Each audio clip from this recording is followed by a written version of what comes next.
നമസ്കാരം. കഴിഞ്ഞ ക്ലാസ്സിൽ നമ്മൾ റെസിസ്റ്റർ മാത്രമുള്ള ഒരു AC സർക്യൂട്ടിൻ്റെ സർക്യൂട്ട് അനാലിസിസ് ആണ് നടത്തിയത്. ഇന്നത്തെ ക്ലാസ്സിൽ നമ്മൾ ഇൻഡക്ടർ മാത്രമുള്ള ഒരു AC സർക്യൂട്ടിൻ്റെ സർക്യൂട്ട് അനാലിസിസ് ആണ് നടത്താൻ പോകുന്നത്. എന്താണ് ഒരു ഇൻഡക്ടർ എന്ന് പറഞ്ഞാൽ? ഇലക്ട്രോ മാഗ്നറ്റിക് ഇൻഡക്ഷൻ എന്നുള്ള ചാപ്റ്ററിൽ നമ്മളൊരു സോളിനോയിഡിൻ്റെ സെൽഫ് ഇൻഡക്റ്റൻസ് ഡിറൈവ് ചെയ്യുന്ന മെത്തേഡ് പഠിച്ചിട്ടുണ്ട്. അവിടെ സെൽഫ് ഇൻഡക്റ്റൻസ് എന്താണ് എന്നും നമ്മൾ മനസ്സിലാക്കിയിരുന്നു.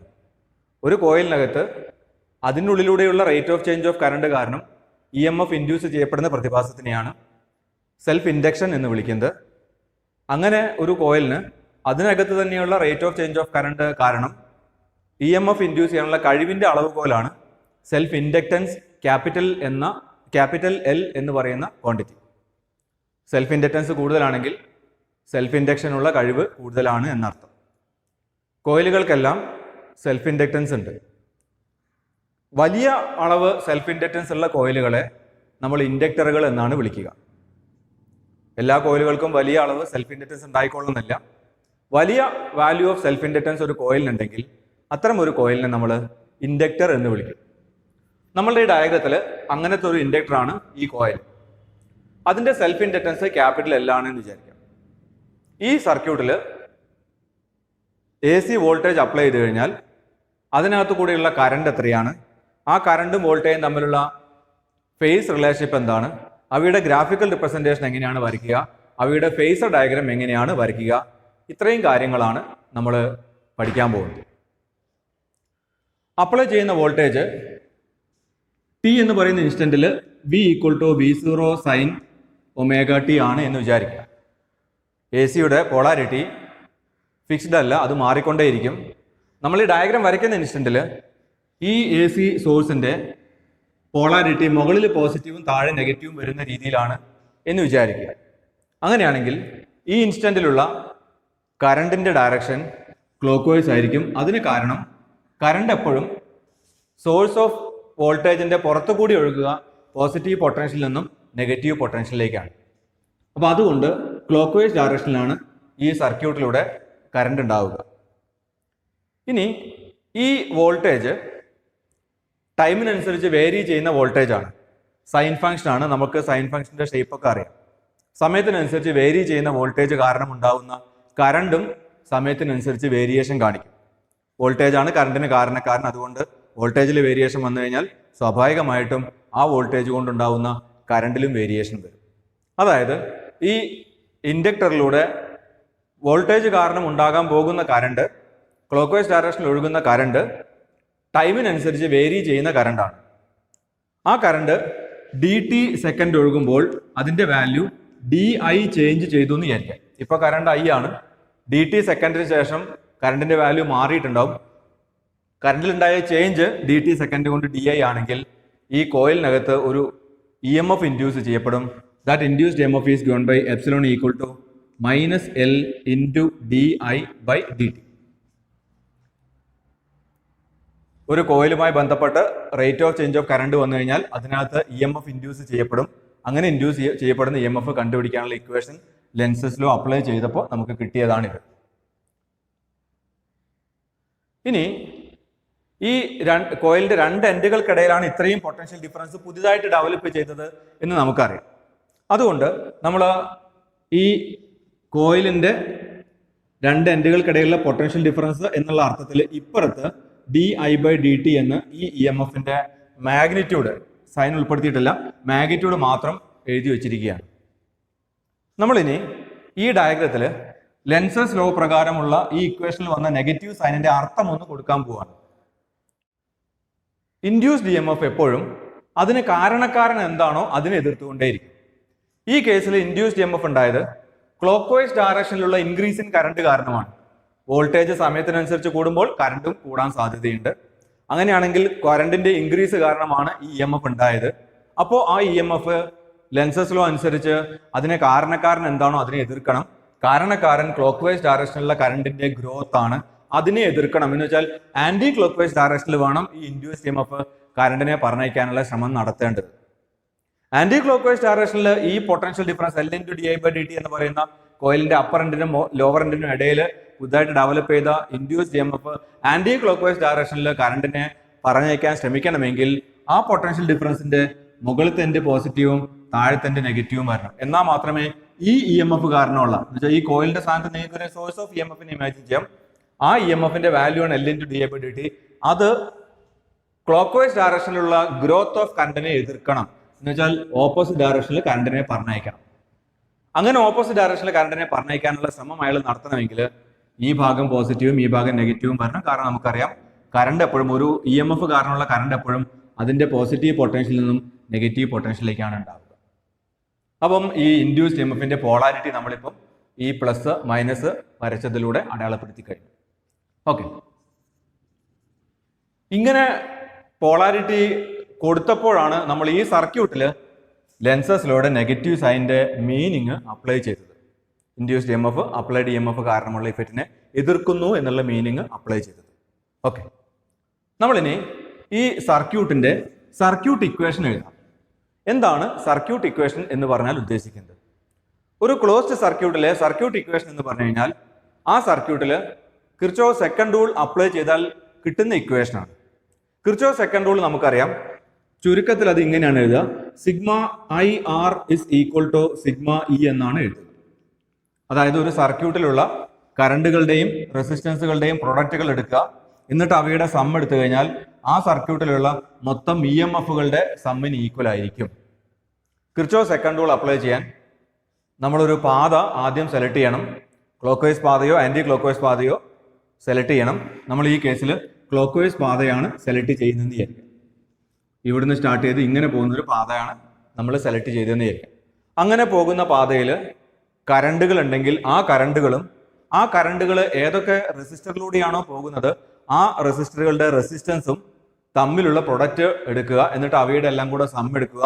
അതാണ് സിഗ്മ IR എന്ന് പറഞ്ഞാൽ ഉദ്ദേശിക്കുന്നത്. ഇവിടെ ഈ സർക്യൂട്ടിൽ കറണ്ട് ഉണ്ട്, I ഉണ്ട്. പക്ഷെ സർക്യൂട്ടിൽ റെസിസ്റ്റൻസ് ഇല്ല.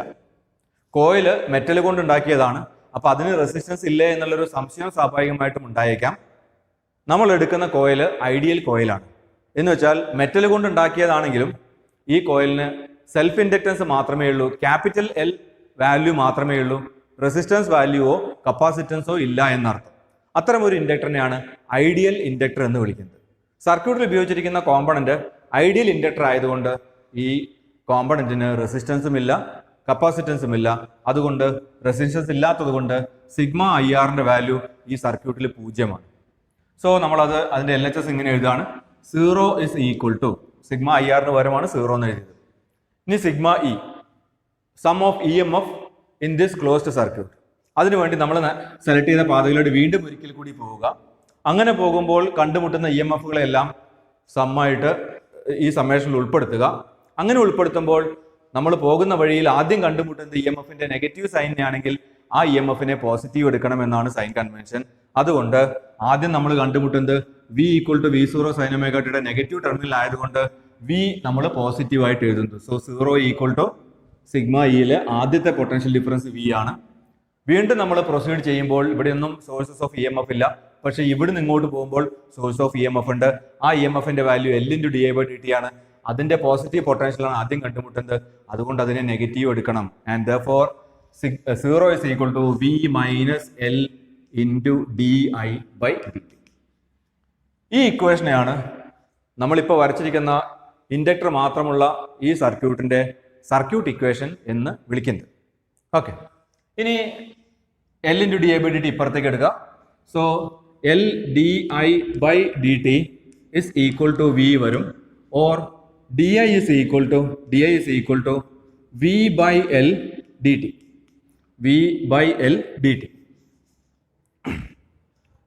dt സമയം കൊണ്ടുണ്ടായ ചെറിയ ഗ്രോത്ത് ഇൻ കറണ്ട് ആണ് DI എന്ന് പറയുന്നത്. അപ്പോൾ വലിയൊരു ഡ്യൂറേഷൻ ഉണ്ടായ കറണ്ട് എങ്ങനെയാ കണ്ടുപിടിക്കുക? ഇങ്ങനത്തെ കുറെ DIകൾ കൂടിച്ചേർന്നാണ് വലിയൊരു ഡ്യൂറേഷൻ ഉണ്ടായ കറണ്ട്. ആ കറണ്ട് കണ്ടുപിടിക്കാൻ നമ്മൾ ഈ ഇക്വേഷനെ ഇന്റഗ്രേറ്റ് ചെയ്യണം. അതിനു മുമ്പേ നമുക്ക് വിയുടെ വാല്യൂ സബ്സ്റ്റിറ്റ്യൂട്ട് ചെയ്യാം. V is equal to V0 sin omega t ആണ്. So V0 sin omega t by L into dt. ഇനി ചെറിയൊരു ഇന്റർവെൽ ഉണ്ടായ ഗ്രോത്ത് ഓഫ് കറണ്ട് ആണ് DI.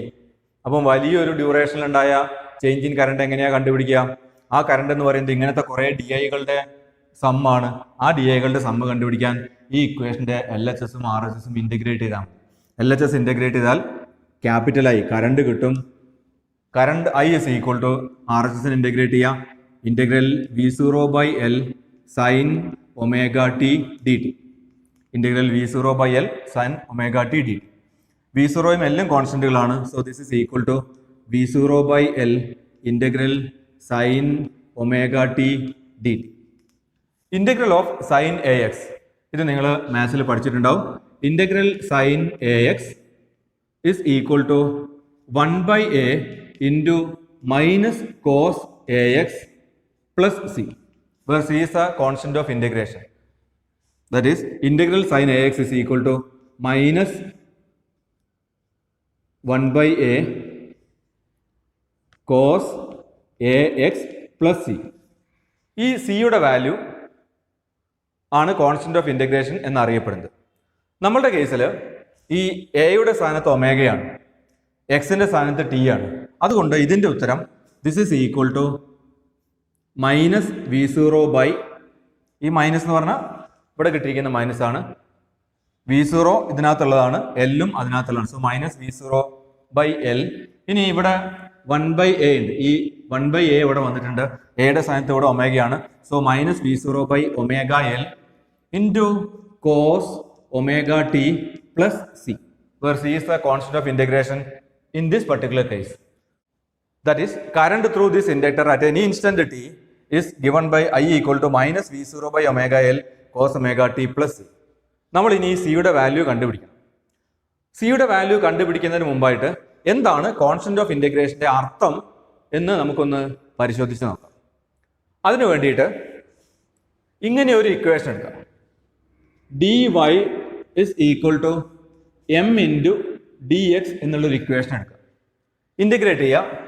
Integral dy is equal to integral m into dx ഇങ്ങനെ കിട്ടും. m constant ആണ്. So this is equal to m into integral dx. Integral dy എന്ന് വെച്ചാൽ y is equal to m into integral dx. m into integral dx എന്ന് വെച്ചാൽ m into x plus ഒരു constant of integration c വരും. അല്ലെങ്കിൽ നമുക്ക് അതിനെ k എന്ന് എടുക്കാം. c ഓൾറെഡി എടുത്തുകൊണ്ട് k എന്ന് എടുക്കാം. എന്താണ് കെയുടെ അർത്ഥം?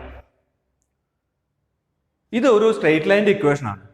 എന്ന് വെച്ചാൽ എക്സ് ആക്സിസും വൈ ആക്സിസും വരച്ച ശേഷം നമ്മൾ ഇങ്ങനെ ഒരു സ്ട്രെയിറ്റ് ലൈൻ വരച്ചു കഴിഞ്ഞാൽ ആ സ്ട്രെയിറ്റ് ലൈൻ്റെ സ്ലോപ്പ് എം ആണെങ്കിൽ, ടാൻ തീറ്റ എടുത്താൽ എം ആണ് കിട്ടുന്നതെങ്കിൽ ഇത്തരം ഒരു സ്ട്രെയിറ്റ് ലൈനിന്റെ ഇക്വേഷൻ ആണ് y is equal to mx plus k എന്ന് പറയുന്നത്.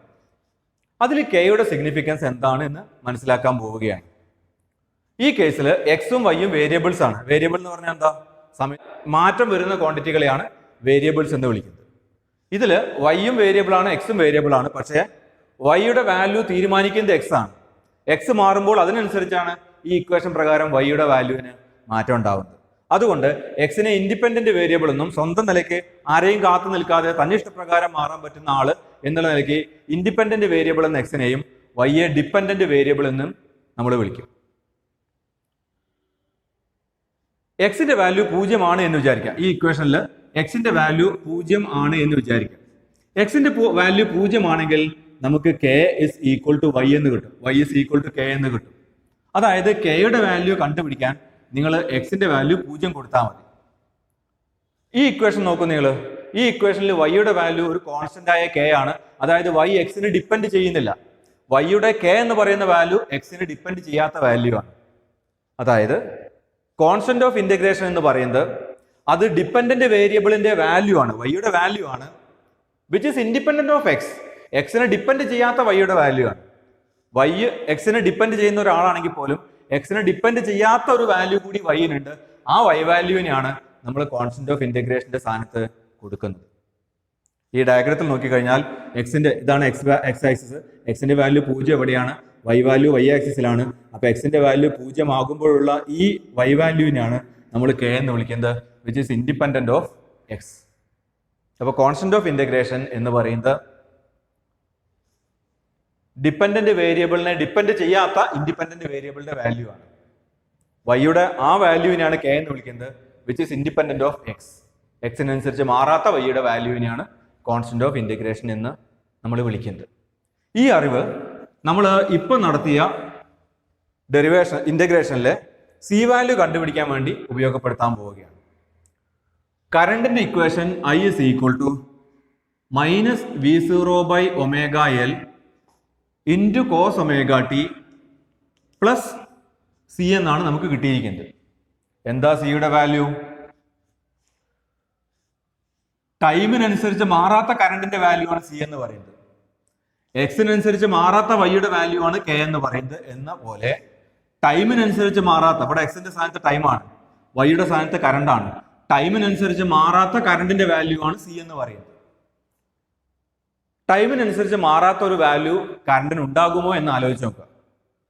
ആരാണ് ഇവിടെ കറണ്ടിന് കാരണക്കാരനായത്? ടൈമിനനുസരിച്ച് മാറിക്കൊണ്ടിരിക്കുന്ന വോൾട്ടേജ് ആണ് കറണ്ടിന് കാരണക്കാരനായത്. V0 sin ωt കറണ്ടിനനുസരിച്ച് മാറുന്ന വോൾട്ടേജ് ആണ്. ടൈമിനനുസരിച്ച് മാറിക്കൊണ്ടിരിക്കുന്ന, നമുക്കറിയാം വോൾട്ടേജ് മാറിയാൽ കറണ്ടിന് മാറ്റം ഉണ്ടാവും. അപ്പോൾ ടൈമിനനുസരിച്ച് വോൾട്ടേജ് മാറുന്നുണ്ടെങ്കിൽ ആ മാറ്റത്തിന്റെ ഫലമായിട്ടുണ്ടാകുന്ന കറണ്ടിനും ടൈമിനനുസരിച്ച് വേരിയേഷൻ ഉണ്ടാവും. മറ്റൊരു വിധത്തിൽ പറഞ്ഞാൽ ടൈമിനനുസരിച്ച് മാറാത്ത ഒരു വാല്യൂ ഈ കറണ്ടിന് ഉണ്ടാവില്ല. കാരണം ഈ കറണ്ടിന് കാരണക്കാരൻ ടൈമിനനുസരിച്ച് മാറുന്ന വോൾട്ടേജ് ആണ്. വോൾട്ടേജ് ടൈമിനനുസരിച്ച് എപ്പോഴും മാറിക്കൊണ്ടിരിക്കുന്നുണ്ടെങ്കിൽ കറണ്ട് മാറിക്കൊണ്ടേ ഇരുന്നേ പറ്റൂ. അതായത് ടൈമിനനുസരിച്ച് മാറാത്ത കോൺസ്റ്റന്റ് വാല്യൂ ഓഫ് കറണ്ട് ഈ കേസിൽ ഇല്ല എന്നർത്ഥം. അതായത് ഈ സിയുടെ വാല്യൂ ഈ കേസിൽ 0ആണ്. കറണ്ട് എപ്പോഴും ടൈമിനെ ഡിപ്പെൻഡ് ചെയ്യുന്നു എന്നർത്ഥം. കറണ്ട് ടൈമിനെ ഡിപ്പെൻഡ് ചെയ്യാത്തൊരു വാല്യൂ ഉണ്ടായിരുന്നെങ്കിൽ ആ വാല്യൂ ആണ് സിയുടെ വാല്യൂ ആയിട്ട് നമ്മൾ കൊടുക്കേണ്ടി വരിക. അങ്ങനെയൊന്നും ഇല്ലാത്തതുകൊണ്ട് സിയുടെ വാല്യൂ ഇസ് ഈക്വൽ ടു 0 ആണ്. ആൻഡ് ദെർഫോർ കറണ്ടിനുള്ള ഇക്വേഷൻ ഇതാണ്. നമ്മൾ ഇതിന് V0/ωL I0 എന്ന് കൊടുക്കുക. So this is equal to -I0 cos ωt. That is current I is equal to -I0 cos ωt. Okay. Applied വോൾട്ടേജിന്റെ value V equal to V0 sin ωt ആണെങ്കിൽ ആ ഇൻസ്റ്റന്റിലുള്ള കറണ്ടിന്റെ value I equal to -I0 cos ωt എന്നാണ് നമുക്ക് കിട്ടിയത്. അത് equation number 2 ആണെന്ന് വിചാരിക്കാം. Where I0 is equal to V0/ωL. ഇത് നമുക്ക് പിന്നീട് ഒരു കാര്യം മനസ്സിലാക്കാൻ ആവശ്യം വരും. സർക്യൂട്ട് അനാലിസിസിന്റെ ഒന്നാം ഘട്ടം നമ്മൾ പൂർത്തിയാക്കി കഴിഞ്ഞു. വോൾട്ടേജിനുള്ള ഇക്വേഷൻ അറിയാമെങ്കിൽ ആ ഇൻസ്റ്റന്റിലെ കറണ്ടിനുള്ള ഇക്വേഷൻ കണ്ടുപിടിക്കലാണ് സർക്യൂട്ട് അനാലിസിസിന്റെ ഒന്നാം ഘട്ടം എന്ന് പറയുന്നത്. നമ്മൾ ഇനി ഇതിന്റെ രണ്ടാം ഘട്ടത്തിലേക്ക് പോവുകയാണ്. Graphical representation of current and voltage. വോൾട്ടേജിന്റെയും കറണ്ടിന്റെയും ഗ്രാഫിക്കൽ റിപ്രസെന്റേഷൻ വരയ്ക്കാനായിട്ട് നമ്മൾ എക്സ് ആക്സിസും വൈ ആക്സിസും വരയ്ക്കുന്നു. എക്സ് ആക്സിസ് ഒമേഗ-ടിയുടെ വാല്യൂസ് ആണ്, ആംഗിളിന്റെ വാല്യൂസ് ആണ്. വൈ ആക്സിസിൽ വോൾട്ടേജ് വാല്യൂ നമ്മൾ കൊടുക്കുന്നുണ്ട്, കറണ്ട് വാല്യൂയും കൊടുക്കുന്നുണ്ട്. So plus V0 and minus V0. V0യെ നമ്മൾ വോൾട്ടേജിന്റെ ആംപ്ലിറ്റ്യൂഡ് അല്ലെങ്കിൽ പീക്ക് വാല്യൂ അല്ലെങ്കിൽ മാക്സിമം വാല്യൂ എന്നാണ് വിളിക്കുക. അതേപോലെ കറണ്ടിന്റെ പീക്ക് വാല്യൂ I0. അതുകൊണ്ട് ഗ്രാഫിനകത്ത് പ്ലസ് I0 ഉണ്ടാവും, മൈനസ് I0 ഉണ്ടാവും. അവയാണ് നമ്മൾ ഈ അടയാളപ്പെടുത്തി വെച്ചിരിക്കുന്നത്. ഇനി വോൾട്ടേജിന്റെ ഗ്രാഫിക്കൽ റിപ്രസെന്റേഷൻ കൊടുക്കാൻ പോവാണ്. ഈ ആംഗിളുകൾ ഒമേഗ-ടിയുടെ ഈ വാല്യൂ π/2 ആണെന്ന് വിചാരിക്കുക, ഈ വാല്യൂ π ആണെന്ന് വിചാരിക്കുക. അടുത്ത വാല്യൂ നമ്മൾ അടയാളപ്പെടുത്തുന്ന അടുത്ത വാല്യൂ 3π/2 എന്ന് വിചാരിക്കുക. അതിൻ്റെ അടുത്ത വാല്യൂ 2π ആണെന്ന് വിചാരിക്കുക. ആംഗിള് 0 മുതൽ 2π വരെ വേരി ചെയ്യുമ്പോഴാണ് ഒരു കംപ്ലീറ്റ് സൈക്കിൾ ഓഫ് AC പൂർത്തിയാവുന്നത്. അതുകൊണ്ട് ഈ 2πക്ക് കറസ്പോണ്ടിങ് ആയിട്ടുള്ള ടൈം എന്ന് പറയുന്നത് ക്യാപിറ്റൽ T ആണ്. നമ്മൾ ടൈം ആയിരുന്നു ഈ എക്സസൈസിൽ അടയാളപ്പെടുത്തുന്നെങ്കിൽ ഇവിടെ 0 വരും, ഇവിടെ ക്യാപിറ്റൽ T വരും. ഓക്കെ. ഇനി വോൾട്ടേജിന്റെ ഗ്രാഫ് വരയ്ക്കാൻ പോവാണ്. വോൾട്ടേജിന്റെ ഗ്രാഫിൽ ഇക്വേഷനിൽ ഒമേഗ-ടിയുടെ വാല്യൂ 0 ആവുന്ന സമയത്ത് sign 0 is equal to 0 and therefore V equal to 0 എന്ന് വെച്ചാൽ വോൾട്ടേജിന്റെ ഗ്രാഫ് സ്റ്റാർട്ട് ചെയ്യുന്നത് ഈ പോയിന്റിൽ നിന്നാണ്. ഒമേഗ-ടിയുടെ വാല്യൂ π/2 റേഡിയൻ ആകുമ്പോൾ sine π/2 is +1. So +1 into V0 ആണ് വിയുടെ വാല്യൂ വരിക. +1 into V0 എന്ന് പറഞ്ഞാൽ പ്ലസ് V0 ഇവിടെ വരും. അപ്പോൾ ഒമേഗ-ടിയുടെ വാല്യൂ π/2 എന്ന സമയത്ത് ഗ്രാഫിലെ പോയിന്റ് ഇവിടെയാണ് വരിക. എന്ന് വെച്ചാൽ ഒമേഗ-ടിയുടെ വാല്യൂ 0 മുതൽ π/2 വരെ വേരി ചെയ്യുമ്പോഴുള്ള വോൾട്ടേജുകളുടെ വാല്യൂസ് ഇങ്ങനെയുള്ള ഒരു കർവിലൂടെയുള്ള വേരിയേഷൻ ആയിട്ടാണ് വരയ്ക്കുക. എഗൈൻ ഒമേഗ-ടിയുടെ വാല്യൂ π/2 നിന്നും പൈയിലേക്ക് മാറുമ്പോൾ സൈൻ π എന്ന് പറഞ്ഞാൽ 0 ആണ്, സൈൻ 180 0 ആണ്. അപ്പൊ അതുകൊണ്ട് വോൾട്ടേജിന്റെ വാല്യൂ പ്ലസ് V0യിൽ നിന്നും 0യിലേക്ക് കുറയുകയാണ് ചെയ്യുക. ഒമേഗ-ടിയുടെ വാല്യൂ π/2 നിന്നും പൈയിലേക്ക് മാറുമ്പോൾ എഗൈൻ ഒമേഗ-ടിയുടെ വാല്യൂ പൈയിൽ നിന്നും 2πയിലേക്ക് പൈയിൽ നിന്നും 3π/2 എന്ന് വെച്ചാൽ 270 ഡിഗ്രിയിലേക്ക് മാറുന്ന സമയത്ത് സൈൻ 270 എന്ന് വെച്ചാൽ -1 ആണ്. സോ -1 × V0 -V0 വരും. അതായത് ആംഗിളിന്റെ വാല്യൂ 270 ഡിഗ്രി അല്ലെങ്കിൽ 3π/2 റേഡിയൻ ആവുന്ന സമയത്ത് വോൾട്ടേജിന്റെ വാല്യൂ ഇവിടെയാണ് ഉണ്ടാവുക. അപ്പൊ അതുവരെയുള്ള പൈ മുതൽ 3π/2 വരെ ω t മാറുമ്പോഴുള്ള വോൾട്ടേജിന്റെ വേരിയേഷൻ ഈ ഒരു കർവിലാണ് ഉണ്ടാവുക. ആൻഡ് 3π/2 മുതൽ 2π വരെ ω tയുടെ വാല്യൂ മാറുമ്പോൾ, അതായത് 270 ഡിഗ്രി മുതൽ 360 ഡിഗ്രി വരെ ω tയുടെ വാല്യൂ മാറുമ്പോഴുള്ള വോൾട്ടേജിന്റെ വേരിയേഷനുകൾ കാണാൻ വേണ്ടിയിട്ട് ബാക്കി ഭാഗം കൂടെ വരയ്ക്കണം. അതിൽ ω tയുടെ വാല്യൂ 2π റേഡിയൻ അല്ലെങ്കിൽ 360 ഡിഗ്രി ആകുമ്പോൾ സൈൻ 360 വരും, വിച്ച് ഇസ് ഈക്വൽ ടു 0 ആണ്. അതുകൊണ്ട് ω tയുടെ വാല്യൂ 2π ആകുമ്പോൾ വോൾട്ടേജിന്റെ വാല്യൂ 0 വരും. അപ്പോൾ അതുവരെയുള്ള വേരിയേഷൻ 3π/2 മുതൽ 2π വരെയുള്ള വേരിയേഷൻ, വോൾട്ടേജിന്റെ വേരിയേഷൻ ഈ കർവിൽ വരും. അപ്പോൾ ഇതാണ് വോൾട്ടേജിനെ റിപ്രസെന്റ് ചെയ്യുന്ന, വോൾട്ടേജിന്റെ വേരിയേഷനെ റിപ്രസെന്റ് ചെയ്യുന്ന curve four 1 complete cycle of applied A C. Applied A സിയുടെ ഒരു 1 കംപ്ലീറ്റ് സൈക്കിൾ സമയത്തേക്ക് വോൾട്ടേജിന്റെ വേരിയേഷൻ കാണിക്കുന്ന കർവാണ് ഇത്. നമ്മൾ ഇതിനെ ഇങ്ങനെ വോൾട്ടേജിന്റെ വേരിയേഷൻ എന്ന് കാണിക്കാൻ വി എന്ന് അടയാളപ്പെടുത്തും.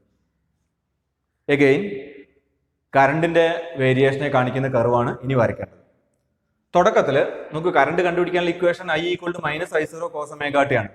തുടക്കത്തിൽ ω tയുടെ വാല്യൂ 0 ആകുമ്പോൾ കറണ്ടിന്റെ value cos 0 is +1. So +1 × -I0, I = -I0 ആണ് വരിക. എന്ന് വെച്ചാൽ കറണ്ടിന്റെ സ്റ്റാർട്ടിംഗ് പോയിന്റ് -I0 എന്നാണ്. വോൾട്ടേജിന്റെ സ്റ്റാർട്ടിംഗ് പോയിന്റ് 0 എന്നായപ്പോൾ കറണ്ടിന്റെ സ്റ്റാർട്ടിംഗ് പോയിന്റ് -I0 എന്നാണ്. അപ്പോൾ ഇവിടെ നിന്നാണ് കറണ്ട് തുടങ്ങുക, കറണ്ടിന്റെ ഗ്രാഫിക്കൽ റിപ്രസെന്റേഷൻ തുടങ്ങുക. അഗെയിൻ ω tയുടെ വാല്യൂ π/2 എന്ന സമയത്ത് സൈൻ π/2 cos π/2 എന്ന് വെച്ചാൽ cos 90 = 0 ആണ്. അതുകൊണ്ട് കറണ്ടിന്റെ വാല്യൂ 0 ആണ് വരിക. അതുവരെയുള്ള കറണ്ടിന്റെ വേരിയേഷൻ, അതായത് ω tയുടെ വാല്യൂ 0 മുതൽ ω tയുടെ വാല്യൂ π/2 ആകുന്നത് വരെയുള്ള കറണ്ടിന്റെ വേരിയേഷൻ ഈ ഡോട്ടഡ് കർവിലൂടെയാണ് ഉണ്ടാവുക. ഇനി ω tയുടെ വാല്യൂ π/2 നിന്ന് π റേഡിയൻ ആകുമ്പോൾ കറണ്ടിന്റെ വേരിയേഷൻ കാണിക്കുന്ന കർവ് വരയ്ക്കാൻ നമ്മൾ ഈ ഇക്വേഷനിൽ ω tയുടെ സ്ഥാനത്ത് π സബ്സ്റ്റിറ്റ്യൂട്ട് ചെയ്യാം. cos π എന്ന് വെച്ചാൽ cos 180 is -1. So -1 × -I0 +I0. അതായത് ω tയുടെ വാല്യൂ π/2 മുതൽ π വരെ വേരി ചെയ്യുമ്പോൾ കറണ്ടിന്റെ വാല്യൂ 0 നിന്നും +I0 വേരി ചെയ്യും ഇങ്ങനെയുള്ള ഒരു കർവിലൂടെ. ഇനി ω tയുടെ വാല്യൂ പൈയിൽ നിന്നും 3π/2 180 നിന്നും 270 ഡിഗ്രിയിലേക്ക് വേരി ചെയ്യുമ്പോൾ ഉള്ള വേരിയേഷൻ പഠിക്കാനായിട്ട് ഈ ഇക്വേഷനിൽ ω t = 270 കൊടുക്കുക, അല്ലെങ്കിൽ 3π/2 റേഡിയൻ കൊടുക്കുക. cos 270 is 0 and therefore ω tയുടെ value pi മുതൽ 3π/2 വരെ വേരി ചെയ്യുമ്പോഴുള്ള കറണ്ടിന്റെ വാല്യൂ ഈ ഒരു കർവിലൂടെയാണ് വേരി ചെയ്യുക, അത് 0 എത്തി. ഇനി ω tയുടെ വാല്യൂ 270 നിന്നും 360 അതായത് 3π/2 റേഡിയനിൽ നിന്നും 2π റേഡിയനിലേക്ക് വേരിയേഷൻ നടത്തുന്ന സമയത്ത് കറണ്ടിന്റെ വാല്യൂ 0 നിന്നും നോക്കൂ cos 2π is +1. സോ +1 × -I0 വരും. അതായത് കറണ്ടിന്റെ വാല്യൂ ഇങ്ങനെയുള്ളൊരു കർവിലൂടെയാണ് വേരിയേഷൻ കാണിക്കുക. അത് -I0 വരെ വേരി ചെയ്യും, 0 നിന്നും -I0 വേരി ചെയ്യും. So the dotted curve represents the variation of current for 1 complete cycle. ഒരു കംപ്ലീറ്റ് സൈക്കിൾ സമയത്തേക്കുള്ള കറണ്ടിന്റെ വേരിയേഷൻ ആണ് ഡോട്ടഡ് കർവ് റിപ്രസെന്റ് ചെയ്യുന്നത്. നമ്മുടെ മനസ്സിലൊക്കെയുള്ള ധാരണ വോൾട്ടേജ് കൂടുമ്പോൾ കറണ്ട് കൂടണം, വോൾട്ടേജ് കുറയുമ്പോൾ കറണ്ട് കുറയണം, വോൾട്ടേജ് 0 ആകുമ്പോൾ കറണ്ട് 0 ആകണം, വോൾട്ടേജ് നെഗറ്റീവ് ആകുമ്പോൾ കറണ്ട് നെഗറ്റീവ് ആകണം എന്നൊക്കെയാണ്. എന്നുവെച്ചാൽ വോൾട്ടേജിന്റെ മാറ്റം അതേപടി കറണ്ടിലും അതേ സമയത്ത് തന്നെ റിഫ്ലക്ട് ചെയ്യണമെന്നാണ് നമ്മളൊക്കെ വിചാരിക്കുന്നത്. റെസിസ്റ്ററിന്റെ കേസിൽ അത് അങ്ങനെ ആയിരുന്നു താൻ. നമ്മൾ കഴിഞ്ഞ ക്ലാസ്സിൽ വരച്ച ഒരു റെസിസ്റ്ററിന്റെ കേസിലുള്ള വോൾട്ടേജിന്റെയും കറണ്ടിന്റെയും വേരിയേഷൻ ഒന്നുകൂടി മനസ്സിലാക്കിയാൽ, ഒന്നുകൂടി വരച്ചു നോക്കിയാൽ മതി. വോൾട്ടേജിന്റെ വേരിയേഷൻ ഇങ്ങനെയാണെങ്കിൽ കറണ്ടിന്റെ വേരിയേഷനും അതേപോലെ തന്നെയായിരുന്നു. വോൾട്ടേജ് എപ്പോഴൊക്കെ പോസിറ്റീവ് വാല്യൂ ആയിരുന്നോ അപ്പോഴൊക്കെ കറണ്ടും പോസിറ്റീവ് ആണ്. വോൾട്ടേജ് എപ്പോഴൊക്കെ ഇൻക്രീസ് ചെയ്തു അപ്പോഴൊക്കെ കറണ്ടും ഇൻക്രീസ് ചെയ്തു. വോൾട്ടേജ് എപ്പോഴൊക്കെ കുറഞ്ഞുവോ അപ്പോഴൊക്കെ കറണ്ടും കുറഞ്ഞു. വോൾട്ടേജ് എപ്പോഴൊക്കെ 0 ആയോ അപ്പോഴൊക്കെ കറണ്ടും 0 ആയി. വോൾട്ടേജ് എപ്പോഴൊക്കെ നെഗറ്റീവ് ആയോ അപ്പോഴൊക്കെ കറണ്ട് നെഗറ്റീവ് ആയിരുന്നു. വോൾട്ടേജ് എപ്പോഴൊക്കെ പോസിറ്റീവ് മാക്സിമം ആയിരുന്നോ അപ്പോഴൊക്കെ കറണ്ട് പോസിറ്റീവ് മാക്സിമം. വോൾട്ടേജ് എപ്പോഴൊക്കെ നെഗറ്റീവ് മാക്സിമം ആയിരുന്നോ അപ്പോഴൊക്കെ കറണ്ട് നെഗറ്റീവ് മാക്സിമം. എന്നാൽ ഇവിടെ അങ്ങനെയല്ല. ഇവിടെ വോൾട്ടേജ് ഇനീഷ്യൽ ഇൻസ്റ്റന്റിൽ 0 ആയിരുന്നു, കറണ്ട് നെഗറ്റീവ് മാക്സിമം ആണ്.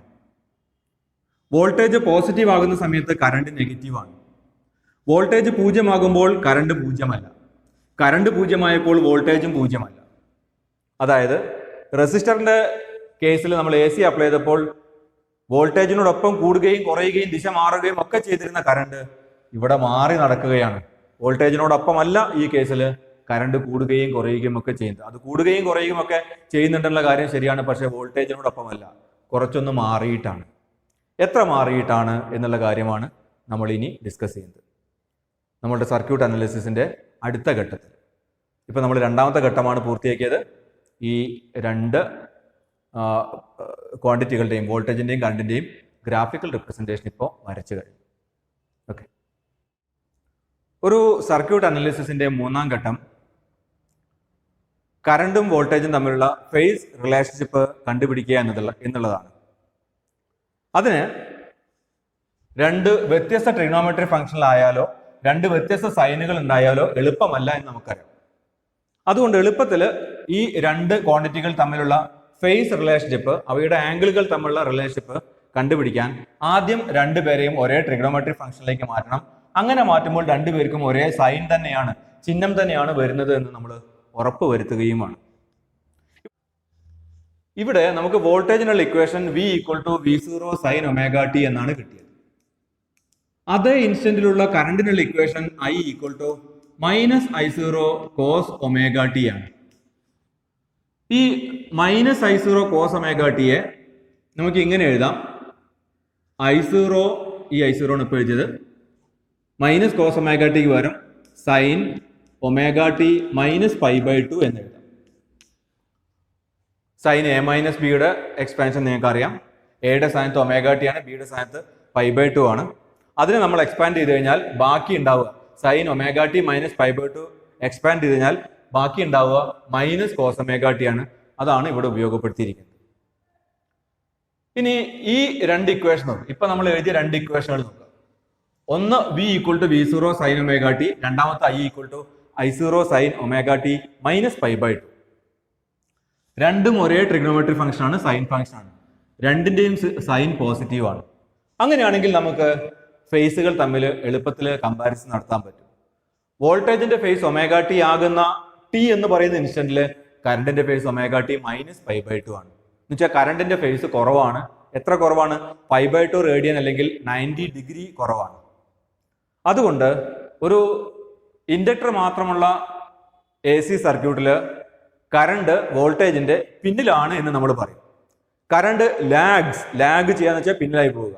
Current lags voltage by π/2 radian in an AC circuit containing inductor only എന്ന് നമ്മൾ പറയും.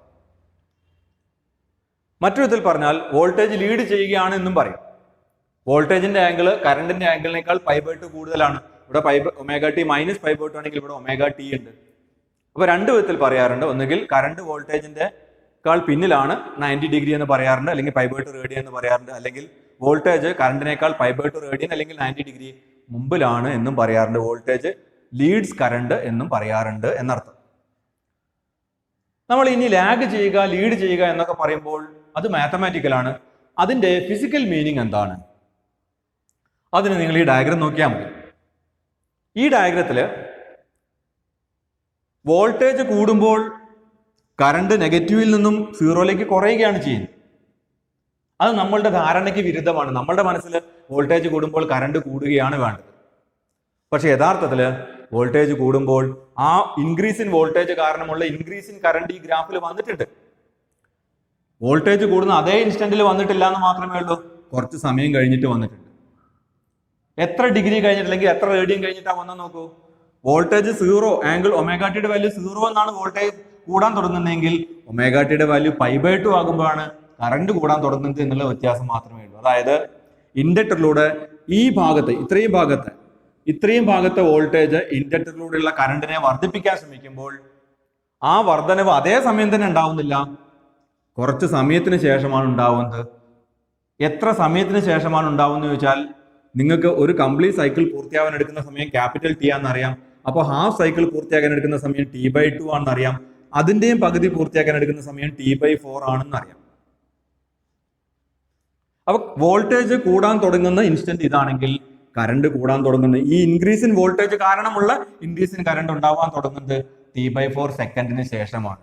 ആംഗിൾ വെച്ച് പറയുകയാണെങ്കിൽ π/2 റേഡിയന് ശേഷമാണ്. കുറച്ച് സമയം കഴിഞ്ഞിട്ടാണ് ഒരു പർട്ടിക്കുലർ ഇൻക്രീസ് ഇൻ വോൾട്ടേജ് കാരണമുള്ള ഇൻക്രീസ് ഇൻ കറണ്ട് ഉണ്ടാവുന്നത്. എന്ന് വെച്ചാൽ ഒരു റെസിസ്റ്ററിനെ പോലെ വോൾട്ടേജ് ഇൻക്രീസ് ചെയ്യുന്ന അതേ ഇൻസ്റ്റന്റ് തന്നെ കറണ്ടിന് ഇൻക്രീസ് ചെയ്യാൻ ഒരു ഇൻഡക്ടറിൽ പറ്റുന്നില്ല എന്നർത്ഥം. എന്തുകൊണ്ടാണ് അത് അങ്ങനെ പറ്റുന്നില്ല എന്നുള്ളതിന്റെ തെളിവാണ് ഈ lagging of current behind voltage എന്ന് പറയുന്നത്. എന്താണ് ആ പറഞ്ഞതിന്റെ അർത്ഥം? എന്തുകൊണ്ടാണ് കറണ്ട് പിന്നിലായി പോകുന്നത്? ഇൻഡക്ടറിന്റെ സ്വഭാവം ആലോചിച്ചാൽ മതി. ഇൻഡക്ടർ കറണ്ടിന്റെ ചേഞ്ചിനെ എതിർക്കുന്ന ആളാണ്. എന്ന് വെച്ചാൽ നമ്മൾ പോസിറ്റീവ് ഡയറക്ഷനിൽ അപ്ലൈഡ് വോൾട്ടേജ് കൊടുക്കുമ്പോൾ കറണ്ട് പോസിറ്റീവ് ഡയറക്ഷനിൽ ഒഴുകാൻ ശ്രമിക്കും ഇൻഡക്ടറിൽ. പക്ഷെ ഇൻഡക്ടർ ആ ചേഞ്ച് ഇൻ കറണ്ടിനെ എതിർക്കും. ചേഞ്ച് ഇൻ കറണ്ടിനെ എതിർക്കാനേ ഇൻഡക്ടറിന് പറ്റൂ, എതിർത്ത് ഇല്ലാതാക്കാൻ പറ്റില്ല. എന്ന് വെച്ചാൽ അന്തിമമായിട്ട് ആ ചേഞ്ച് ഇൻ കറണ്ട് ഉണ്ടാകും. ഇൻഡക്ടറിന്റെ കേസിൽ ആ കറണ്ട് ഉണ്ടാകുന്നത് T/4 സെക്കൻഡിന് ശേഷമാണ്, അല്ലെങ്കിൽ ഒമേഗ ടിയുടെ വാല്യൂ π/2 മാറിയ ശേഷമാണ്, π/2 വ്യത്യാസപ്പെട്ട ശേഷമാണ് കറണ്ടിന്റെ വാല്യൂ ഇൻക്രീസ് ചെയ്യുന്നത്. ആ ഡിഫറൻസ് ഒരു പർട്ടിക്കുലർ വോൾട്ടേജ് കാരണം ഉണ്ടാവേണ്ട കറണ്ട് T/4 സെക്കൻഡിന് ശേഷമാണ് ഉണ്ടാകുന്നത് എന്നുള്ള ഡിഫറൻസ് ഈ കർവിലെ മുഴുവൻ ഭാഗത്തുണ്ട്. ഉദാഹരണത്തിന് ഈ ഡിക്രീസ് ഇൻ വോൾട്ടേജ് കാരണം കറണ്ട് കുറയുന്നുണ്ട്, ആ കുറവ് ഇവിടെയാണ്.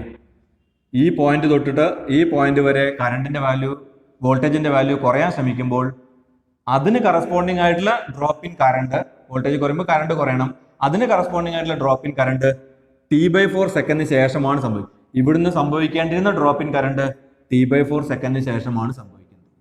ഈ പറയുന്ന ഡിഫറൻസ് ഇവർ തമ്മിൽ എല്ലായിടത്തും ഉണ്ട്.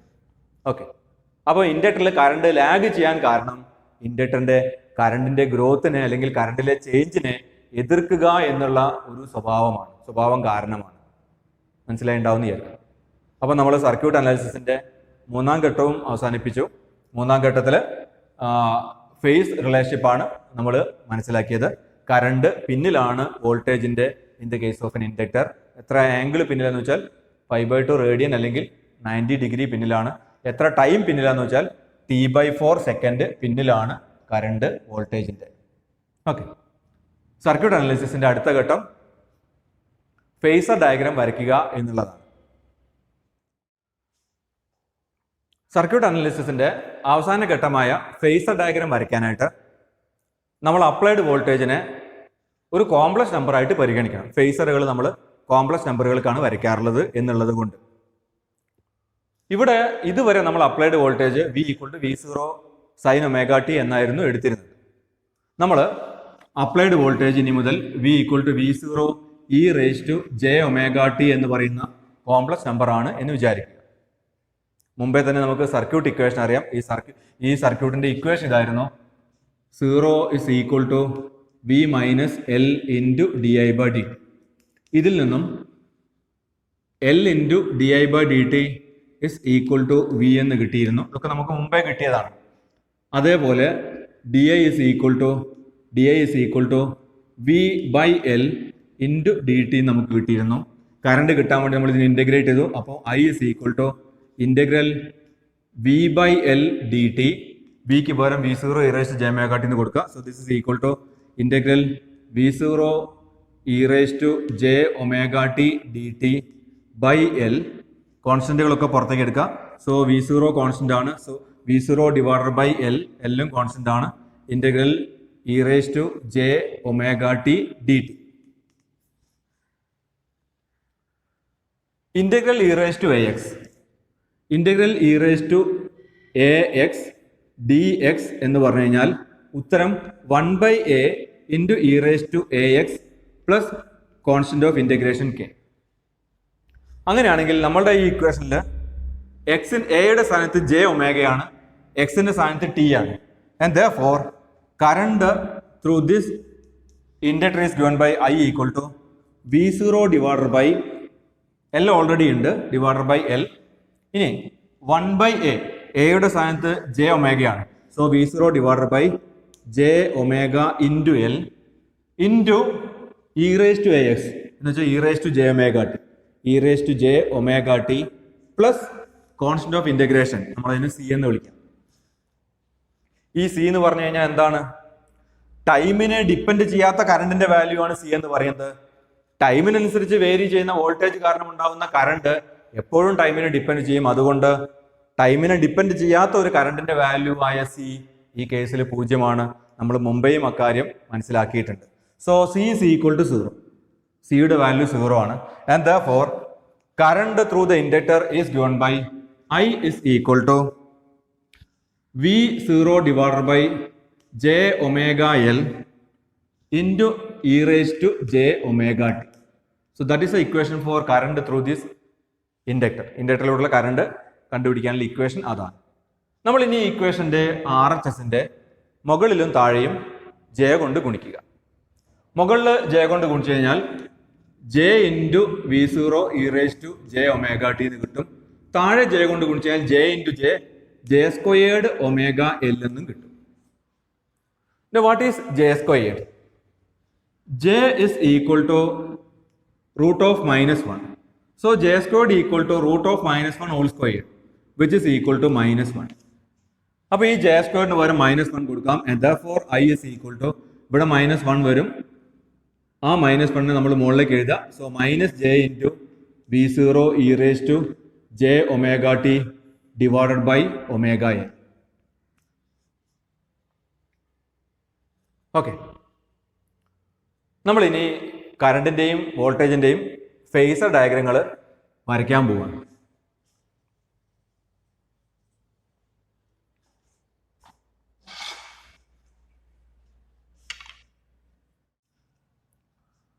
ഇത് റിയൽ ആക്സിസ്, വെർട്ടിക്കലായിട്ട് വരച്ചിരിക്കുന്നത് ഇമാജിനറി ആക്സിസ്. ആദ്യം വോൾട്ടേജിന്റെ ഫേസറാണ് വരയ്ക്കുന്നത്. അപ്ലൈ ചെയ്ത voltage V equal to V0 e raised to j omega t ആണ്. അതൊരു കോംപ്ലക്സ് നമ്പർ ആണ്. അതിന്റെ ഫേസർ നമ്മൾ ഇങ്ങനെയാണ് വരയ്ക്കാറ്.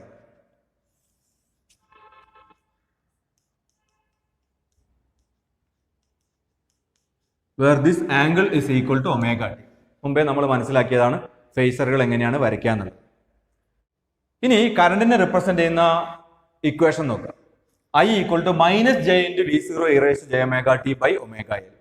അതിൽ ഈ ഒമേഗ എല്ലിനെ പറ്റി തൽക്കാലം ചിന്തിക്കേണ്ടത് അവിടെ ഉണ്ട്. V0 e raised to j omega t നോക്കുക. ഇത് അപ്ലൈഡ് വോൾട്ടേജ് ആണ്. കറണ്ട് കണ്ടുപിടിക്കുന്ന സമയത്ത് അപ്ലൈഡ് വോൾട്ടേജ് ആയി V0 e raised to j omega t നിങ്ങൾക്ക് -j കൊണ്ട് ഗുണിക്കേണ്ടി വരുന്നുണ്ട്. നമ്മൾ മുമ്പേ മനസ്സിലാക്കിയിട്ടുണ്ട്, ഒരു കോംപ്ലക്സ് നമ്പറിനെ -j കൊണ്ട് ഗുണിച്ചു കഴിഞ്ഞാൽ കിട്ടുന്ന പുതിയ കോംപ്ലക്സ് നമ്പറിന്റെ ഫേസർ വരയ്ക്കാൻ ആദ്യത്തെ കോംപ്ലക്സ് നമ്പറിന്റെ ദിശയിൽ നിന്നും 90 ഡിഗ്രി ക്ലോക്ക് വൈസ് ദിശയിൽ തിരിച്ചാൽ മതി. Multiplication of a complex number by -j is equivalent to rotation of the phasor of that complex number through 90 degree in the clockwise direction. ഇത് നമ്മൾ മുമ്പേ പഠിച്ചിട്ടുണ്ട്. അതായത് V0 e raised to j omega t represent ചെയ്യുന്ന phasor first ക്വാഡ്രന്റിലാണ് കിടക്കുന്നതെങ്കിൽ അതിൽ നിന്ന് 90 degree clock vice direction തിരിച്ചാൽ കിട്ടുന്ന ദിശയിലാണ് കറണ്ടിനെ റിപ്രസെന്റ് ചെയ്യുന്ന ഫേസർ ഉണ്ടാവുക എന്നർത്ഥം. ഇതാണ് കറണ്ടിനെ റിപ്രസെന്റ് ചെയ്യുന്ന ഫേസർ വരിക, I റിപ്രസെന്റ് ചെയ്യുന്ന ഫേസർ വരിക. അത് വോൾട്ടേജിനെ റിപ്രസെന്റ് ചെയ്യുന്ന ഫേസറിൽ നിന്നും 90 ഡിഗ്രി ക്ലോക്ക് വൈസ് ദിശയിൽ തിരിച്ച ദിശയിലാണ് ഉണ്ടാവുക എന്നർത്ഥം. അപ്പൊ ഇപ്പോ നമ്മൾ വോൾട്ടേജിന്റെയും കറണ്ടിന്റെയും ഫേസറുകൾ കൂടി വരച്ചു കഴിഞ്ഞു. അതായത് സർക്യൂട്ട് അനാലിസിസിലെ 4 ഘട്ടങ്ങൾ നമ്മൾ ഈ കേസിൽ പൂർത്തിയാക്കി കഴിഞ്ഞു എന്നർത്ഥം. ഓക്കെ, അപ്പോൾ വോൾട്ടേജിന് ഒരു കോംപ്ലക്സ് നമ്പർ ആയിട്ട് എടുത്ത സമയത്ത് കറണ്ടിന് കിട്ടിയ ഇക്വേഷൻ ആണ് I equal to V0 by j omega L e raised to j omega t. അത് നമ്മളൊന്ന് ഇപ്പുറത്തേക്ക് എഴുതാണ്. I is equal to V0 divided by j omega L into e raised to j omega t. ഈ V0 by j omega L നെ I0 എന്ന് വിളിക്കും. So this is equal to I0 e raised to j omega t. That is current I is equal to I0 e raised to j omega t. Complex number അല്ലാതെ V equal to V0 sin omega t എന്ന് V equal to V0 sin omega t എന്ന് വോൾട്ടേജിനെ എടുത്ത സമയത്ത് നമുക്ക് കിട്ടിയിരുന്ന amplitude of current I0 equal to V0 by omega L ആണ്. ഇത് നമ്മൾ മുമ്പേ എഴുതി വെച്ചതാണ്. എന്നാൽ V equal to V0 sin omega t ക്ക് പകരം വോൾട്ടേജിന്റെ ഒരു കോംപ്ലക്സ് നമ്പർ ആയിട്ട് എടുത്തു കഴിഞ്ഞാൽ കറണ്ട് കണ്ടുപിടിക്കാനുള്ള ഇക്വേഷനിലെ amplitude I equal to I0 ആണ് വരിക. ആ I0യുടെ value I0 is equal to ഈ I0യുടെ വാല്യൂ എന്ന് പറയുന്നത് V0 by j omega L ആണ്. നമ്മൾ ഇനി ആദ്യം I0യുടെ ഈ വാല്യൂവിനെ ഒന്ന് അനലൈസ് ചെയ്യാൻ പോവാണ്.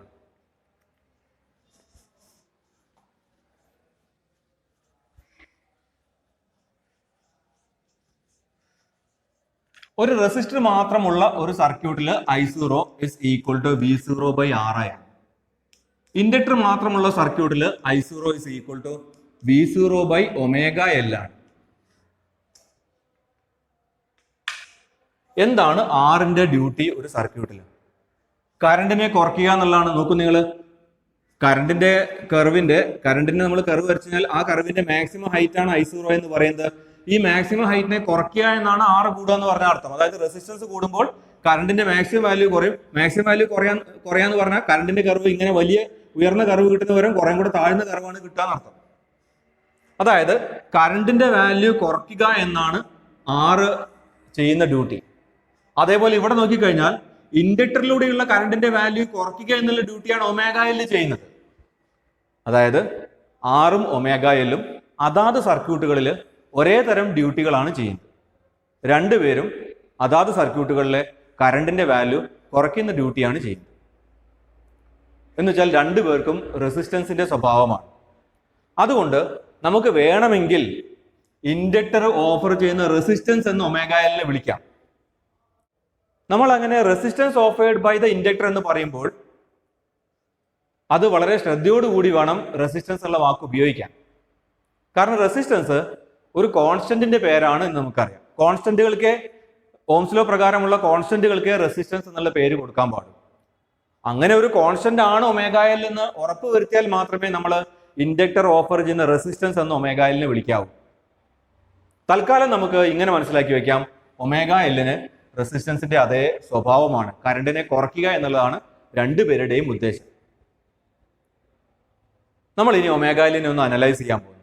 ωLനെ നമ്മൾ XL എന്ന് വിളിക്കാം. ഇൻഡക്ടർ ഓഫർ ചെയ്യുന്ന കറണ്ടിനെ കുറയ്ക്കാൻ സഹായിക്കുന്ന റെസിസ്റ്റൻസ് പോലെയുള്ള ക്വാണ്ടിറ്റി ആണ് ωL. അതിന് നമുക്ക് XL എന്ന് വിളിക്കാം. XL is equal to ωL ആണ്. That is equal to 2πf into L ആണ്. വേർ ഒമേഗയ്ക്ക് പകരമാണ് നമ്മൾ 2πf എന്ന് എഴുതിയത്. F is the frequency of applied AC. നമ്മളെ വീട്ടിൽ കിട്ടുന്ന AC ആണെങ്കിൽ എഫിന് സ്ഥാനത്ത് 50 ഹെർട്സ് എന്നാണ് കൊടുക്കുക. വീട്ടിൽ കിട്ടുന്ന AC-യുടെ ഫ്രീക്വൻസി 50 ഹെർട്സ് ആയതുകൊണ്ട്. അങ്ങനെയാണെങ്കിൽ DC-യെ സംബന്ധിച്ചിടത്തോളം for DC what is frequency? ഇങ്ങനെയുള്ള സൈക്കിളുകൾ AC-യുടെ വേരിയേഷനുകൾ ഒരു സെക്കൻഡിൽ എത്ര എണ്ണം ഉണ്ടോ അതിനെയാണ് നമ്മൾ അതിന്റെ ഫ്രീക്വൻസി എന്ന് വിളിക്കുന്നത്.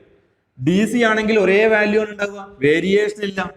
അതുകൊണ്ട് ഒരു സെക്കൻഡിൽ എത്ര വേരിയേഷൻ ഉണ്ട് DC-ക്ക് എന്ന് വെച്ചാൽ ഉത്തരം 0 ആണ്, വേരിയേഷനേ ഇല്ല. അതായത് DC-യുടെ ഫ്രീക്വൻസി 0 ആണ്. And therefore for DC frequency equal to 0. അതുകൊണ്ട് ഒരു ഇൻഡക്ടർ ഉൾപ്പെടുന്ന സർക്യൂട്ടിൽ AC സോഴ്സിന് പകരം നമ്മളൊരു DC സോഴ്സ് ആണ് കണക്ട് ചെയ്യുന്നതെങ്കിൽ, ഇവിടെ AC-ക്ക് പകരം DC സോഴ്സ് ആണ് കണക്ട് ചെയ്യുന്നതെങ്കിൽ, ഇൻഡക്ടറിന് അക്രോസ് ആയിട്ട് DC ആണ് കണക്ട് ചെയ്യുന്നതെങ്കിൽ, what is the resistance offered by inductor to DC? DC-ക്ക് ഇൻഡക്ടർ ഓഫർ ചെയ്യുന്ന റെസിസ്റ്റൻസ് എത്രയാണ്? ഈ ഇക്വേഷൻ അനുസരിച്ച് XL ഇസ് ഈക്വൽ ടു 2π, എഫിന്റെ സ്ഥാനത്ത് 0 കൊടുക്കുക, 0 into L which is equal to 0. അതായത് ഇൻഡക്ടർ DC-യുടെ ഒഴുക്കിനെ തടസ്സപ്പെടുത്തുന്നേ ഇല്ല എന്നർത്ഥം. എന്തുകൊണ്ടാണ് ഇൻഡക്ടർ DC-യുടെ ഒഴുക്കിനെ തടസ്സപ്പെടുത്തുന്നില്ല എന്ന് പറയുന്നത്? പെട്ടെന്ന് ചോദിച്ചാൽ നമുക്ക് ഫ്രീക്വൻസി 0 ആയതുകൊണ്ടെന്ന് പറയാം. അങ്ങനെയല്ല, അതിന്റെ മാത്തമാറ്റിക്കൽ മീനിങ് അല്ല ചോദിച്ചത്, അതിന്റെ ഫിസിക്കൽ മീനിങ് എന്താണ്? അത് ഇൻഡക്ടറിന്റെ സ്വഭാവം ആലോചിച്ചാൽ മതി. ഇൻഡക്ടർ ചേഞ്ചിനെ എതിർക്കുന്നുള്ളൂ. ചേഞ്ചിനെ എതിർക്കുന്ന ആളാണ് ഇൻഡക്ടർ. DC-യിൽ ചേഞ്ച് ഇല്ല, കോൺസ്റ്റന്റ് ആണ്. അതുകൊണ്ട് DC-യിൽ ഇൻഡക്ടറിനെ എതിർക്കാൻ പറ്റിയ ആരുമില്ല. അതുകൊണ്ട് ഇൻഡക്ടർ DC-ക്ക് 0 റെസിസ്റ്റൻസ് ആണ് ഓഫർ ചെയ്യുന്നത്. എഗെയിൻ നമ്മൾ ഇവിടെ റെസിസ്റ്റൻസ് എന്നുള്ള വാക്ക് ഉപയോഗിച്ചിട്ടുണ്ട്. അത് ഇൻഡക്ടർ കറണ്ടിനെ എതിർക്കാൻ ഉപയോഗിക്കുന്ന പ്രോപ്പർട്ടിയാണ്. XL എന്നുള്ള അർത്ഥത്തിലാണ് ആ വാക്ക് ഉപയോഗിച്ചത്. അത് ശരിയാണോ എന്ന് നമുക്ക് ഇപ്പോഴും, ആ വാക്ക് ഉപയോഗിക്കുന്നത് ശരിയാണോ എന്ന് നമുക്ക് ഇപ്പോഴും അറിഞ്ഞുകൂടാ. ഓക്കെ, ഇനി AC അപ്ലൈ ചെയ്യുമ്പോൾ ഇൻഡക്ടർ XL-ന്റെ വാല്യൂ എന്ത് വേരിയേഷൻ ആണ് കാണിക്കുക? വളരെ ഫ്രീക്വൻസി കൂടിയ AC ആണെങ്കിൽ ഇൻഡക്ടർ ഓഫർ ചെയ്യുന്ന കറണ്ടിനോടുള്ള എതിർപ്പായ XL കൂടും. ഇൻഡക്ടർ ഓഫർ ചെയ്യുന്ന റെസിസ്റ്റൻസ് കൂടുമെന്നർത്ഥം. എന്നാൽ ഫ്രീക്വൻസി ഓഫ് എ സി കുറവാണെങ്കിൽ ഇൻഡക്ടർ ഓഫർ ചെയ്യുന്ന റെസിസ്റ്റൻസ് കുറയുകയും ചെയ്യും. അതും ഇൻഡക്ടറിന്റെ സ്വഭാവമാണ് റിഫ്ലക്ട് ചെയ്യുന്നത്.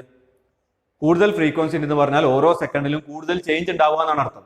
അതുകൊണ്ട് തന്നെ ചേഞ്ചിനെ എതിർക്കുന്ന ആള് ഓരോ സെക്കൻഡിലും കൂടുതൽ ചേഞ്ച് വരുമ്പോൾ കൂടുതൽ എതിർക്കുകയും ഓരോ സെക്കൻഡിൽ കുറവ് ചേഞ്ച് വരുമ്പോൾ കുറച്ച് മാത്രം എതിർക്കുകയും ചെയ്യും. അതായത് ഫ്രീക്വൻസി കൂടുതലുള്ള എ സിയെ ഇൻഡക്ടർ നന്നായി എതിർക്കും, ഫ്രീക്വൻസി കുറവുള്ള എ സിയെ ഇൻഡക്ടർ നന്നായി എതിർക്കില്ല, കുറച്ചേ എതിർക്കുകയുള്ളൂ.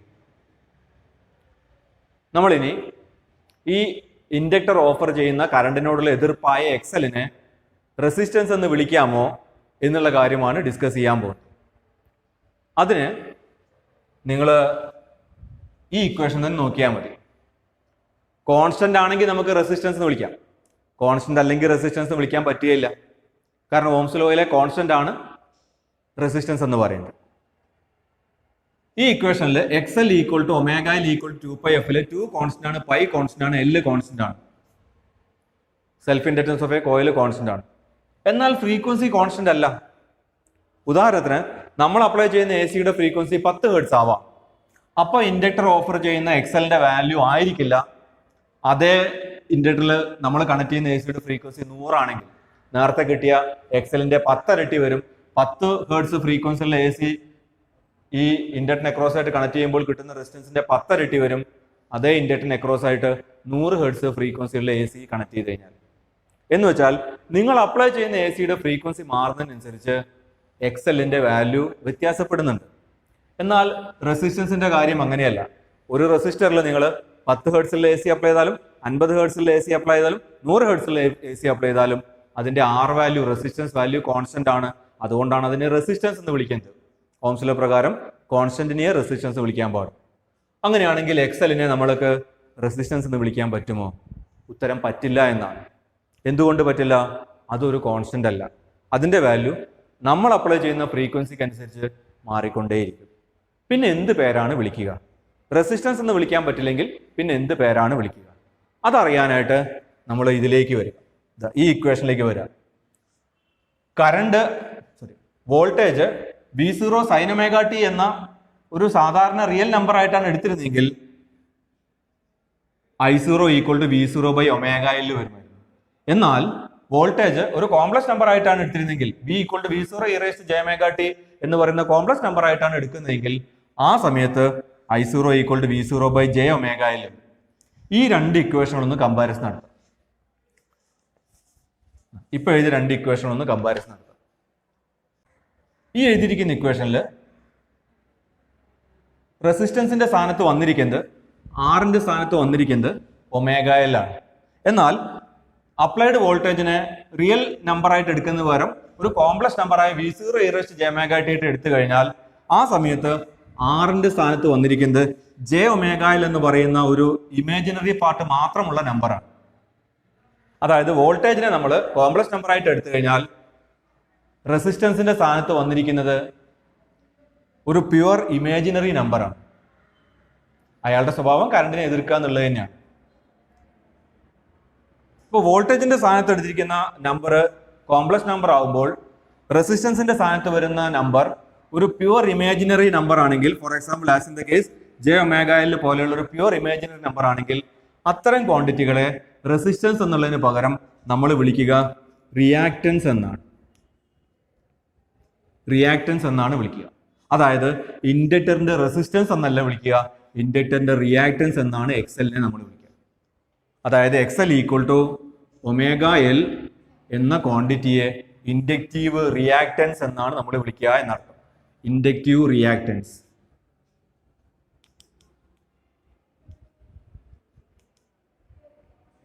Inductive reactance X L is equal to omega L. ഇനി ഇവിടെ വന്നിരിക്കുന്ന ഈ റിയാക്റ്റൻസും ഒമേഗ എൽ തന്നെയാണ് മാഗ്നിറ്റ്യൂഡ്. നിങ്ങൾ നോക്കിയാൽ മതി എങ്ങനെയാ മാഗ്നിറ്റ്യൂഡ് കണ്ടുപിടിക്കാം. Magnitude of a complex number കിട്ടാൻ വേണ്ടി നമ്മൾ ചെയ്യാം റിയൽ പാർട്ടിന്റെ സ്ക്വയർഡ് പ്ലസ് ഇമാജിനറി പാർട്ടിന്റെ സ്ക്വയർഡ്, അതിന്റെ സ്ക്വയർ റൂട്ട് എടുത്തു കഴിഞ്ഞാൽ ഈ കാണിച്ചിരിക്കുന്ന ആളുടെ മാഗ്നിറ്റ്യൂഡ് കിട്ടും. ഇവിടെ റിയൽ പാർട്ട് ഇല്ല, 0 ആണ്. ഇത് ഇമാജിനറി പാർട്ട് മാത്രമേ ഉള്ളൂ. ഇമാജിനറി പാർട്ട് എന്ന് പറയുന്നത് ഒമേഗ എൽ ആണ്. അപ്പോൾ ബി സ്ക്വയറിന്റെ സ്ഥാനത്ത് ഒമേഗ സ്ക്വയർഡ് എൽ സ്ക്വയർഡ് വരും. എ സ്ക്വയർഡ് ഈക്വൽ ടു 0 ആണ്. Root of omega squared L squared എന്ന് വെച്ചാൽ ഒമേഗ എൽ ഇവിടെ കിട്ടിയ തന്നെയാണ്, ഇവിടെ ഉള്ളത് തന്നെയാണ് ഇവിടെയും കിട്ടിയിരിക്കുന്നത്. വെച്ചാൽ ഈ വാല്യൂ തന്നെയാണ് ഇതിന്റെയും മാഗ്നിറ്റ്യൂഡ് എന്നർത്ഥം. പക്ഷേ കോംപ്ലക്സ് നമ്പർ ആയിട്ട് എടുക്കുമ്പോൾ ഇതൊരു ഇമേജിനറി നമ്പർ മാത്രമായിട്ടാണ് വരുന്നത്. കോംപ്ലക്സ് നമ്പർ ആയിട്ട് എടുക്കുമ്പോൾ ഇമേജിനറി നമ്പർ ആയിട്ടാണ് റെസിസ്റ്റൻസിന്റെ സ്ഥാനത്തുള്ള ആൾ വരുന്നെങ്കിൽ അത്തരം റെസിസ്റ്റൻസിന്റെ സ്വഭാവമുള്ള ആൾക്കാരെ നമ്മൾ റിയാക്റ്റൻസ് എന്നാണ് വിളിക്കുക. ഓക്കെ, ഇതാണ് ഒരു A C circuit containing inductor ഓൺലിയുടെ മാത്തമാറ്റിക്കൽ അനാലിസിസ്. മനസ്സിലായി ഉണ്ടാവും എന്ന് വിചാരിക്കണം.